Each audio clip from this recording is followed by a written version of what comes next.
يتحدثون عن مطالب أخرى. تحرير متظاهر واصل من اجل الظلم اللي واقع على رؤوس الناس، باع عليه. الدولة اخذت اجراء قبل شهر، طلعت على المتجاوزين وفلشت البيوت، وهناك ناس ارامل نسوان ورجال كبار وصغار صرخت رب العالمين. عندنا واحد بمحافظة واصل اجت البلدية فلشتها مرتين، جاب بطل بنزين وذب على راسه وحرق نفسه من رخصتهم وحرق نفسه. بتونس قامت ولم تقعد الدنيا على شخص واحد حرق نفسه، واحنا كل العراقيين مشايخ دين، رجال، موظفين، مسؤولين بالدوله يقول له والله بالفيس انشره والله هذا الرجل من محافظه واصل والله حرق روحه. هو هذا الحكي؟ هذه ثوره افتعلها رب العالمين، حرك عقول الناس ويجب علينا نتوقع الحذر. والبارحه انت من طلع سيادتك للبرلمان يعني تحدثت بمنطوق، وهذا حدث لاول مره بتاريخ العراق يطلع مسؤول على مستوى عالي ويقول راح انطي حقوق الناس. احنا جاره الامه، سياده الرئيس اسمعني زين، لان انا بالنسبه لي حامل هموم الناس، والمره الالف قلت لك تحكي وما طيبت المجال، باع عليه. الان المحافظات كلها الهبتها نار الفطر، نار الفطر. احنا شو نريد اخوان؟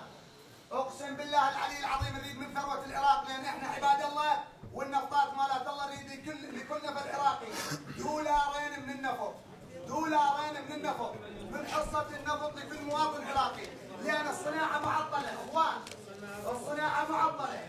البنزين اسعار الوقود، شنو اسعار الوقود؟ تفوت لك سياره ب 30,000، شنو هالكلمه هذه؟ الزراعه معطله، الصناعه معطله، التجاره معطله، التعليم اساس الحياه. يا اخوان التعليم اساس الحياه، يكون اهلي ليش؟ المريض اللي عندنا ما نقدر نسوي عمليه، وعندنا كفاءات طبيه وعندنا كفاءات علميه نحوله للدول الجوار، شلون يصير؟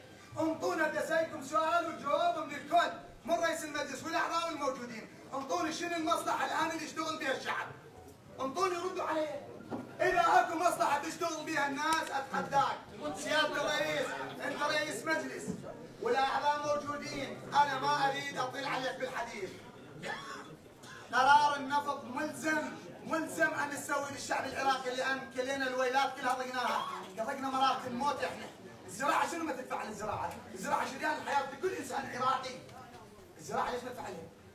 يا اخي ادعم الزراعه، ادعم الصناعه، عندنا كوادر، عندنا خريجين، هاي الخريجين العاطلين، عندنا الاف الخريجين بامكانك كبار السن في الوظيفه بامكانك تطلعهم وتدخل الموظفين هاي الخريجين الجدد.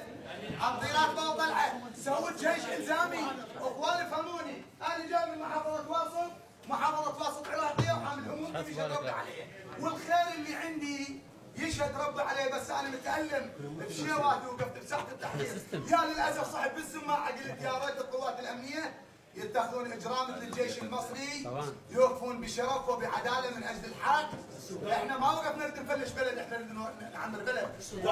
وقفتك البارحه خلي يكون في بالك بمسامع عندك وكل يسمعني، وقفتك البارحه اللي خلتنا نجي لاول مره بتاريخ العراق يطلع رئيس على مستوى عالي يقول راح نعطي الثروات للشعب والشرد المتظاهرين الحسين. بس بمعاناته موقفك اللي هذا تاريخ، والتاريخ الثاني لاول مره بتاريخ العراق شهداء يقدمون المتظاهرين يا زمن طلعها اي مسؤول، اي حزبي، اي عالم، اي كيان، طلع متظاهرين وماتوا لكم اكثر من 100، لاول مره ماتوا متظاهرين ازيد من 100.